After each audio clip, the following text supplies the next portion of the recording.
اعوذ باللہ من الشیطان الرجیم بسم اللہ الرحمن الرحیم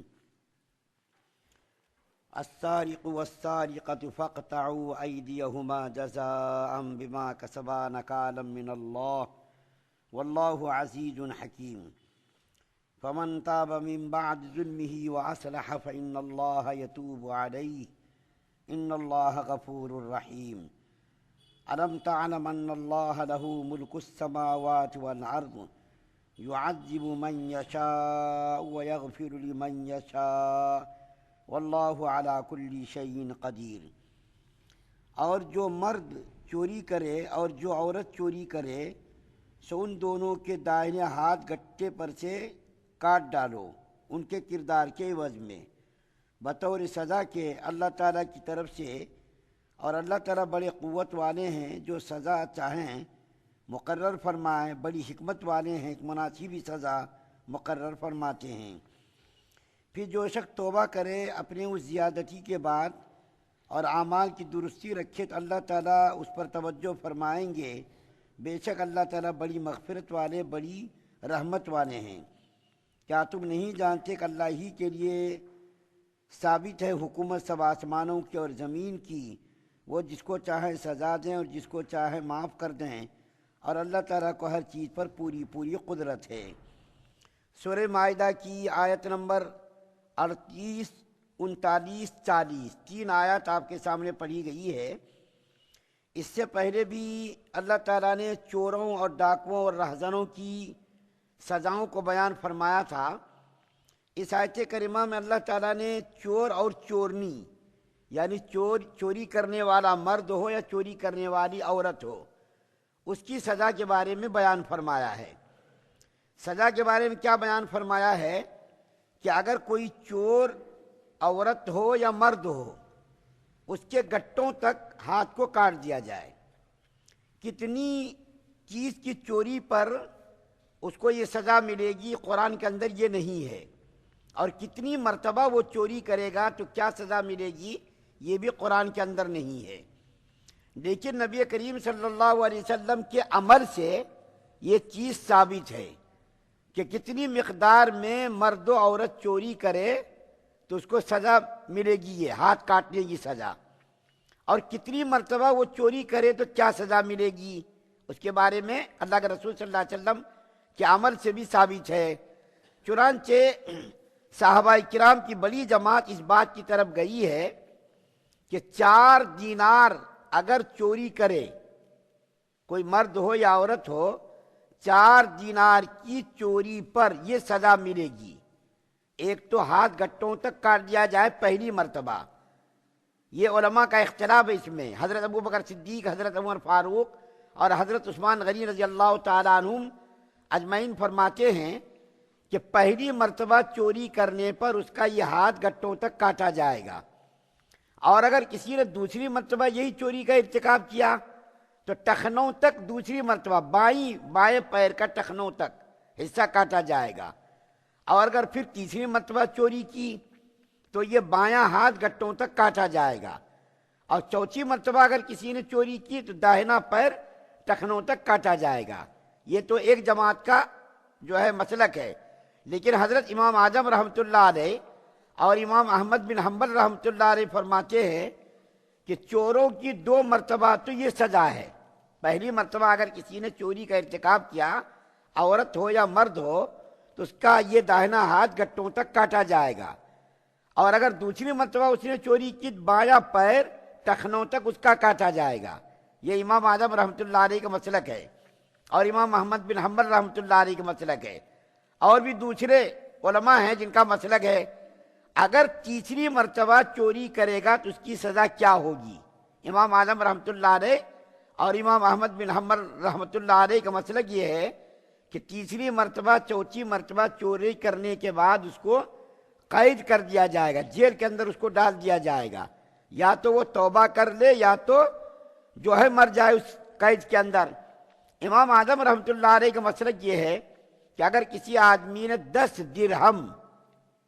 کی مقدار میں، 10 درہم ہو یا 10 درہم کی مقدار میں کوئی شے ہو، کوئی چیز ہو، اگر کسی نے یہ چوری کی تو پھر اس کا پہلی مرتبہ میں دائنا ہاتھ گھٹوں تک اور دوسری مرتبہ میں بایاں پیر ٹخنوں تک اس کا کاٹا جائے گا۔ یہ امام اعظم رحمۃ اللہ علیہ کا مسلک ہے۔ اور اگر تیسری چوتھی مرتبہ کرے تو اس کو قید کے اندر ڈال دیا جائے گا، یا تو مر جائے یا تو وہ توبہ کر لے۔ اسی طریقے سے شریعت کے اندر مداخلت کرنے کی کسی کو بھی اجازت نہیں ہے کہ چلو بھائی کسی نے چوری کر لی، سفارش کر کے اس کا ہاتھ کٹوانے سے رکوا دیں گے ہم عدالت کو، یا اسلامی شریعت کی اسلامی ملک ہے اور اسلامی عدالت ہے، آ کر کے پیسے دے کر کے یا دباؤ ڈال کر کے، جیسا کبھی ہو رہا دنیا کے اندر ہو رہا کہ اگر کوئی بڑا آدمی کوئی جرم کا ارتکاب کرے تو پھر تو اس کی چاندنی ہی چاندنی ہے، نہ تو اس کو سزا ملتی ہے نہ تو جیل ہوتی ہے۔ اور اگر وہی کوئی چھوٹا آدمی اگر وہ جرم کرے پھر عدالتوں کے چکر لگانے پڑتے ہیں، سال ہر سال تک مقدمہ بازی چلتی ہے۔ لیکن شریعت کے اندر اس قسم کی کوئی سفارش کو قبول نہیں کیا جائے گا۔ چنانچہ اللہ کے رسول صلی اللہ علیہ وسلم کی زندگی میں ایک عورت نے جو قبیلہ مخزوم کی عورت تھی اور اس کا نام اتفاق سے فاطمہ تھا، اس سے چوری کا ارتکاب ہوا۔ یہ بڑے خاندان کی عورت تھی، لوگوں نے سوچا کہ اگر یہ سزا ان کو مل گئی تو پورے قبیلے پورے خاندان کی عزت چلی جائے گی، پورا خاندان بدنام ہو جائے گا۔ تو بہت سارے لوگوں نے یہ مشورہ کیا کہ چل کر کے اللہ کے رسول صلی اللہ علیہ وسلم کی خدمت میں سفارش کریں، ریکویسٹ کریں، یا رسول اللہ آپ اس کے بدلے میں کچھ پیسے لے لیجئے اور اس عورت کا ہاتھ مت کاٹیے، کیونکہ اس عورت کے ہاتھ کاٹنے پر پورے خاندان اور قبیلے کے لوگوں کی عزت پر دھبا لگ جائے گا۔ لیکن کسی کی ہمت نہیں پڑی، کوئی اللہ کے رسول صلی اللہ علیہ وسلم کی خدمت میں آنے کی جرات نہ کر سکا۔ اللہ کے رسول صلی اللہ علیہ وسلم کے چہیتے لاڈلے منہ بولے بیٹے حضرت اسامہ رضی اللہ تعالیٰ عنہ حضور صلی اللہ علیہ وسلم کے بڑے چہیتے لاڈلے بیٹے تھے، اور ان کے باپ حضرت زید رضی اللہ تعالیٰ عنہ حضور صلی اللہ علیہ وسلم کے منہ بولے بیٹے تھے۔ لاڈلے کے بیٹے لاڈلے ان کی خدمت میں آئے صحابہ کرام جو اس عورت کے قبیلے خاندان کے لوگ تھے، اور انہوں نے آ کر کے کہا کہ ایسا ایسا مسئلہ ہے، تم حضور صلی اللہ علیہ وسلم کی خدمت میں جاؤ، جا کر کے حضور صلی اللہ علیہ وسلم سے درخواست کرو کہ ایسا مت کیجئے، جو کچھ پیسہ دینا ہے فدیہ دینا ہے آپ لے لیجئے، اس سزا کو معاف کر دیجئے۔ تو وہ بیچارے اسامہ رضی اللہ تعالیٰ عنہ چھوٹی عمر کے تھے، 16 سال 17 سال، اس کو ذرا سمجھ میں بات نہیں آئی، لاڈ میں ناز میں پیار میں حضور صلی اللہ علیہ وسلم کی خدمت میں آئے۔ حضور صلی اللہ علیہ وسلم چونکہ ان کو بہت چاہتے تھے، حضور صلی اللہ علیہ وسلم کی خدمت میں آئے اور آ کر کے پورے لوگوں کی جو قبیلے خاندان کی جو درخواست تھی اس درخواست کو حضور صلی اللہ علیہ وسلم کی خدمت میں پیش کیا۔ حضور صلی اللہ علیہ وسلم کا چہرے انور متغیر ہو گیا، بدل گیا، اور حضور صلی اللہ علیہ وسلم سیدھے ہو کر کے بیٹھ گئے، اور اللہ کے رسول صلی اللہ علیہ وسلم نے فرمایا، اے اسامہ بن زید رضی اللہ تعالیٰ عنہما، کیا تم حدود اللہ میں مداخلت کرنا چاہتے ہو؟ اللہ کا تو یہ حکم ہے چور اور چورنی کا ہاتھ کاٹا جائے، اور اس حدود کے اندر تم مداخلت کرنا چاہتے ہو۔ پہلی امتیں اسی لیے ہلاک اور برباد ہوئی کہ پہلی امتوں میں غریب لوگ اگر کوئی جرم کرتے تھے تو اس کو سزا ملتی تھی، اور اگر کوئی قوم کا بڑا سردار ہوتا تھا، لیڈر چودھری ہوتا تھا، تو اس کو جو ہے سر کو مون کر کے کالی لگا کر کے چونا لگا کر کے گدھے پر بٹھا کر کے اس کو گاؤں میں گلیوں میں پھرا دیتے تھے، بس اس کی سزا یہ ہوتی تھی۔ اور اگر وہی جرم کوئی غریب آدمی کرے تو اس کی سزا الگ ہوتی تھی۔ حضور صلی اللہ علیہ وسلم نے فرمایا، جو بڑی بات فرمائی کہ خدا کی قسم فاطمہ بنت محمد بھی، خدا کی قسم فاطمہ بنت محمد بھی اگر یہ چوری کا ارتکاب کرتی تو میں اس کے بھی ہاتھ کاٹ دیتا۔ اللہ کے رسول صلی اللہ علیہ وسلم نے یہ ارشاد فرمایا۔ تو یہ چوری کی سزا پر بہت سارے لوگ اعتراض کرتے ہیں، یورپ کے لوگ، اور ہمارے بہت سارے مسلمان لوگ بھی اعتراض کرتے، اور یہ سزا تو بڑی ظالمانہ ہے، اور یہ سزا بڑی ہی بے رحمانہ ہے۔ خدا تعالیٰ کو معلوم ہے، ہم کو آپ کو زیادہ معلوم ہے یا خدا کو معلوم ہے،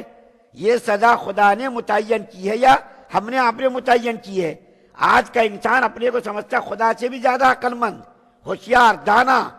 اور آج چونکہ سائنس اور ٹیکنالوجی نے اتنی ترقی کر لی ہے کہ لوگ ہر چیز کو اپنی عقل کے پیمانے پر تولتے ہیں۔ ارے یہ تو قانون بہت سخت ہے، بے رحمانہ ہے، ظالمانہ ہے۔ آپ کو میں بتا دوں، سعودی عرب کے اندر جب تک یہ قانون رہا اس وقت تک کسی کو چوری کرنے کی ہمت اور جرت نہ ہوئی، کسی کو بھی چوری کرنے کی جرت نہیں۔ میرے استاد محترم مولانا مفتی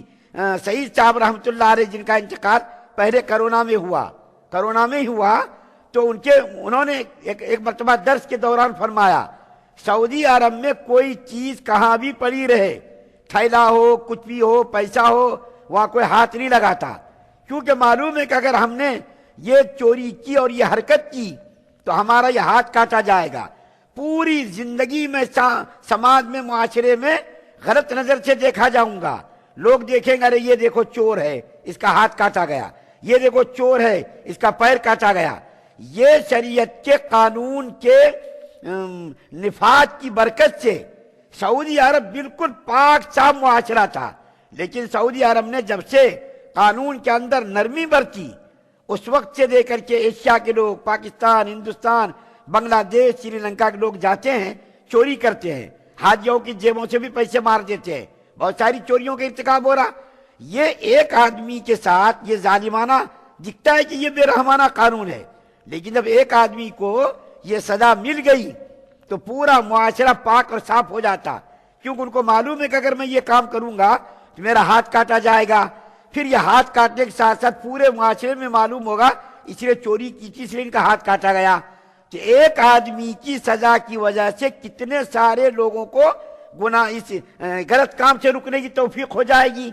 کہ ایسا کام کروں گا تو ایسی سزا ملے گی، ایسا کروں گا تو پیر میرا کاٹا جائے گا۔ تو ایک آدمی کی سزا دے کر کے اللہ تعالیٰ نے کتنے سارے لوگوں کو دیکھیے غلط کام سے بچا لیا، معاشرے کو، سماج کو غلطیوں سے بچا دیا، معاشرے کو پاک صاف بنا دیا۔ یہ جو ہے قانون ظالمانہ نہیں بلکہ حکیمانہ ہے۔ چنانچہ اللہ تعالیٰ خود فرماتے ہیں کہ عزیز یعنی زبردست قوت والا اللہ ہے اور حکیم ہے، کہ اللہ تعالیٰ کو معلوم ہے کون سے جرم پر کتنی سزا ملنی چاہیے اور کون سے جرم پر کیا کیا سزا ملنی چاہیے۔ اللہ تعالیٰ آگے فرما رہے ہیں، اللہ تعالیٰ جو آدمی توبہ کر لے، اگر کسی نے چوری سے توبہ کر لی تو اس کی توبہ کا اللہ تعالیٰ قبول فرماتے ہیں، اور اللہ تعالیٰ کیا فرماتے ہیں؟ غفور الرحیم، یعنی مغفرت کرنے والے، رحمت کرنے والے ہیں۔ اور پھر تیسری آیت جو آپ کے سامنے پڑھی گئی، اس کے اندر اللہ تعالیٰ فرماتے ہیں زمین و آسمان کا خالق و مالک، حکومت سلطنت صرف اللہ کے لیے ہے، اور اللہ تعالیٰ ہر چیز پر قادر ہے۔ اللہ تعالیٰ جو چاہے کر سکتا، ہم آپ ٹوکنے والے نہیں۔ اللہ بہت بڑا ہے، وراء الورا ہے، اس کی طاقت، اس کی قوت کا اندازہ ہماری عقلوں میں نہیں آ سکتا۔ تو اللہ تعالیٰ نے جو قانون بنایا کہ چور کو یہ سزا ملنی چاہیے، چورنی کو یہ سزا ملنی چاہیے، اور اگر توبہ کر لے تو اس کی توبہ بھی کی قبولیت کا بھی اللہ تعالیٰ نے وعدہ کیا ہے۔ تو بہرکیف جو لوگ اعتراض کرتے ہیں ان کو اس بات پر غور کرنا چاہیے کہ اللہ تعالیٰ نے کس حکمت کے تحت اس سزا کو متعین کیا ہے، تاکہ سماج اور معاشرے کے لوگ سکون کے ساتھ سو سکیں، سکون کے ساتھ زندگی گزار سکیں اور اپنی چیزوں کو محفوظ رکھ سکیں۔ اللہ تعالیٰ سے دعا ہے کہ اللہ تعالیٰ ہم تمام مسلمانوں کو شریعت مطہرہ پر مکمل عمل پیرا ہونے کی توفیق عطا فرمائے۔ سبحان اللہ و بحمدہ، سبحانک اللہم و بحمدک۔